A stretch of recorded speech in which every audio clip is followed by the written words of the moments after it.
Selanjutnya bab 17, halaman 232, bagaimana mitra akuntabilitas dapat mengubah segalanya. Setelah mengabdi sebagai seorang pilot dalam Perang Dunia II, Roger Fisher kuliah lagi di Harvard Law School dan menghabiskan 34 tahun mengkhususkan diri dalam negosiasi serta manajemen konflik. Ia mendirikan Harvard Negotiation Project dan bekerja bersama sejumlah negara serta tokoh dunia dalam resolusi-resolusi damai, krisis penyanderaan, dan kompromi-kompromi diplomatis. Namun, pada 1970-an dan 1080-an, ketika ancaman perang nuklir memuncak, Fisher mengembangkan gagasan yang barangkali paling menarik. Saat itu Fisher berfokus pada perancangan strategi yang dapat mencegah perang nuklir.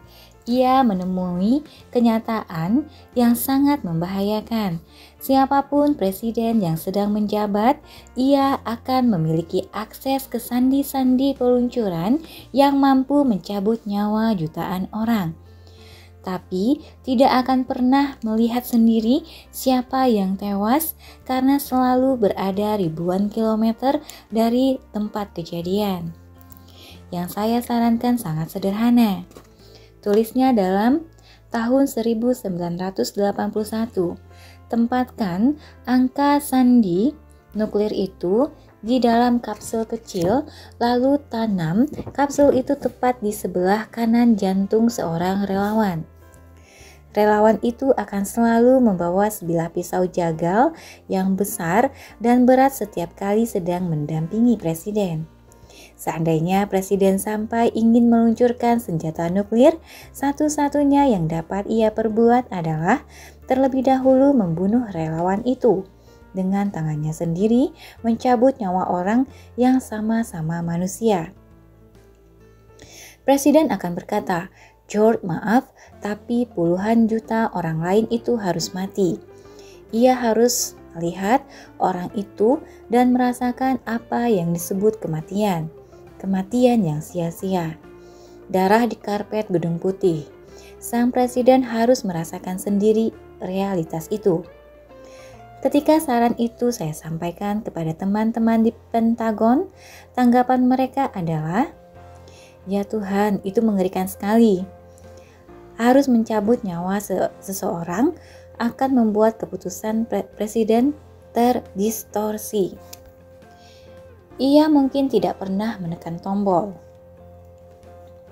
Selama perbincangan kita tentang hukum keempat perubahan perilaku, kita telah membahas pentingnya menjadikan kebiasaan baik menghadirkan kepuasan secara langsung. Usulan Fisher seperti kebalikan hukum keempat itu, menjadikannya mengecewakan secara langsung.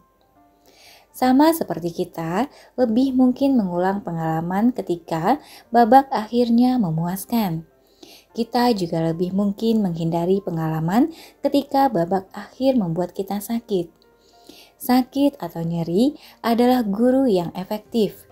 Jika kegagalan terasa menyakitkan, kegagalan itu dapat diperbaiki. Jika kegagalan relatif tidak mengakibatkan rasa nyeri, pengalaman itu akan diabaikan. Makin langsung dan mahal suatu kesalahan, makin cepat Anda belajar dari pengalaman itu. Ancaman akan diberi laporan negatif memaksa seorang teknisi menjalankan tugas dengan baik. Kemungkinan seorang pelanggan tidak pernah kembali membuat restoran menciptakan makanan-makanan yang lezat. Kerugian akibat salah memotong pembuluh darah membuat dokter bedah berusaha lebih menguasai anatomi manusia agar dapat memotong dengan tepat. Ketika akibat suatu perilaku berdampak parah, orang cenderung belajar dengan cepat. Makin langsung suatu nyeri, makin kecil peluang suatu perilaku diterapkan. Jika Anda ingin mencegah kebiasaan buruk dan meniadakan perilaku yang tidak sehat, menambahkan akibat langsung terhadap tindakan itu adalah cara bagus untuk mengurangi peluangnya. Kita mengulang kebiasaan buruk karena entah bagaimana kita merasakan manfaat dari situ dan menjadikan kebiasaan itu sulit ditinggalkan. Cara terbaik yang saya ketahui untuk mengatasi kesulitan ini adalah meningkatkan kecepatan pelaksanaan hukuman yang terkait dengan perilaku ini. Mungkin ada jarak antara aksi dan konsekuensi. Segera setelah aksi menghasilkan konsekuensi langsung, perilaku mulai berubah. Pelanggan membayar tagihan tepat waktu bila dikenai biaya keterlambatan. Mahasiswa datang ke ruang kuliah ketika nilai ujian mereka dikaitkan dengan kehadiran. Kita akan melompat melewati banyak rintangan guna menghindari sedikit konsekuensi yang langsung. Tentu saja ini ada batasnya. Bila Anda ingin mengandalkan hukuman untuk mengubah perilaku, kekuatan hukuman itu harus bersesuaian dengan kekuatan relatif perilaku yang ingin dikoreksi. Agar menjadi produktif, biaya akibat kebiasaan menunda harus lebih besar daripada biaya untuk menjalankan aksi. Agar menjadi sehat, biaya akibat kemalasan harus lebih besar daripada biaya untuk berolahraga. Didenda karena merokok di restoran atau tidak membuang sampah secara benar menambah konsekuensi terhadap suatu tindakan. Perilaku hanya berubah jika hukumannya cukup menyakitkan dan betul-betul diterapkan. Secara umum, makin terlokalisasi, makin terasa, makin konkret, dan makin langsung suatu konsekuensi, makin besar pengaruhnya pada perilaku individu. Makin global, makin tidak terasa, makin samar, makin tertunda suatu konsekuensi, makin kecil pengaruhnya pada perilaku individu. Untungnya, ada cara langsung untuk memperbesar biaya langsung terhadap suatu kebiasaan buruk, membuat kontrak kebiasaan. Kontrak kebiasaan. Undang-undang pertama yang mengatur sabuk pengaman diluluskan di New York pada 1 Desember 1984. Pada waktu itu, hanya 14% orang di Amerika Serikat yang memakai sabuk pengaman secara teratur, tapi hal itu segera berubah. Dalam 5 tahun setelah warga AS mengenakan sabuk pengaman, saat ini mengenakan sabuk pengaman diwajibkan oleh undang-undang di 49 dari 50 negara bagian. Dan tidak hanya di atas kertas, jumlah orang yang mengenakan sabuk pengaman juga telah berubah secara dramatis. Pada 2016, lebih dari 88% orang Amerika memakai sabuk pengaman setiap kali masuk ke mobil. Dan dalam hanya 30 tahun lebih sedikit, kebiasaan jutaan orang telah berubah secara total. Undang-undang dan regulasi adalah contoh bagaimana pemerintah dapat mengubah kebiasaan dengan menciptakan kontrak sosial. Sebagai masyarakat, kita secara kolektif sepakat untuk mematuhi aturan-aturan tertentu lalu menegakkannya sebagai kelompok. Setiap kali aturan perundang-undangan baru berpengaruh terhadap perilaku, undang-undang sabuk pengaman, larangan merokok di restoran, kewajiban mengolah limbah, itu menjadi contoh tentang kontrak sosial yang membentuk kebiasaan-kebiasaan kita. Dalam hal ini, kelompok sepakat untuk bertindak dengan cara tertentu, dan jika tidak mematuhinya, Anda akan dihukum. Sama seperti pemerintah menggunakan undang-undang untuk membuat warganya accountable. Anda dapat menciptakan kontrak kebiasaan untuk membuat diri sendiri accountable. Kontrak kebiasaan adalah kesepakatan lisan atau tertulis ketika Anda menyatakan komitmen terhadap kebiasaan tertentu secara hukum serta hukuman yang akan terjadi seandainya Anda tidak mengikutinya. Brian Harris, pebisnis dari Nashville, Tennessee, adalah orang pertama yang saya lihat menerapkan strategi ini. Tak lama setelah kelahiran putranya, Harris sadar ia ingin menurunkan bobot beberapa kilogram. Ia menulis kontrak kebiasaan antara dirinya sendiri, istrinya, dan pelatih pribadinya. Versi pertamanya berbunyi, sasaran pertama Brian untuk Q1 2017 adalah memulai makan dengan benar lagi, agar ia merasa lebih baik, terlihat lebih baik, dan berhasil meraih sasaran jangka panjang untuk memiliki timbangan 100 kg dengan 10% lemak tubuh. Di bawah pernyataan itu, Harris membeberkan peta jalan untuk meraih hasil idealnya. Fase 1, kembali ke diet ketat, slow carb di Q1. Fase 2, memulai program pemantauan makronutrien yang ketat di Q2. Fase 3, memperbaiki dan mempertahankan detail program diet dan olahraganya di Q3. Akhirnya, ia mencatat tiap kebiasaan harian yang mengantarnya ke sasaran. Sebagai contoh, catat semua makanan yang ia konsumsi setiap hari berikut hasil penimbangan badannya tiap hari. Selanjutnya, ia menuliskan hukum seandainya tidak mematuhi kontrak. Kalau Brian tidak melaksanakan kedua hal ini, konsekuensi berikut terpaksa diterapkan. Ia harus berpakaian lengkap tiap hari dan tiap minggu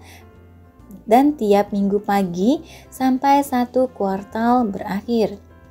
Yang dimaksud dengan berpakaian lengkap adalah tidak mengenakan jeans, t-shirt, jaket bertudung, atau celana pendek. Ia juga akan memberi Joy, pelatihnya, $200 untuk digunakan semaunya kalau melewatkan pencatatan makanan untuk sehari. Di bagian bawah kontrak itu, Harris, istrinya, dan pelatihnya membubuhkan tanda tangan. Reaksi awal saya adalah kontrak seperti ini terkesan terlalu formal dan berlebihan, terutama tanda tangan. Namun, Harris meyakinkan saya bahwa menandatangani kontrak adalah indikasi serius. Setiap kali melewatkan bagian ini, katanya, hampir seketika saya mulai kendor. 3 bulan kemudian, setelah mencapai target Q1, Harris meningkatkan sasaran. Konsekuensi juga ditingkatkan. Kalau melewatkan target karbohidrat dan protein, ia harus membayar pelatihnya $100.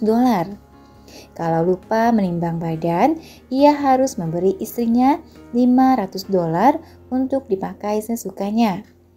Barangkali yang paling menyakitkan, kalau lupa berlatih sprint, ia harus memakai pakaian resmi setiap hari dan mengenakan topi Alabama sampai akhir kuartal, yang lebih pahit daripada hukuman lain. Strategi itu berhasil dengan istri dan pelatihnya bertindak sebagai mitra akuntabilitas, dan dengan kontrak kebiasaan yang mengurai secara jelas apa yang harus dilakukan tiap hari, Harris berhasil menurunkan berat badan. Untuk menjadikan kebiasaan buruk mengecewakan, opsi terbaik Anda adalah menjadikan kebiasaan itu menyakitkan saat itu juga. Menyusun kontrak kebiasaan adalah cara langsung untuk melakukannya.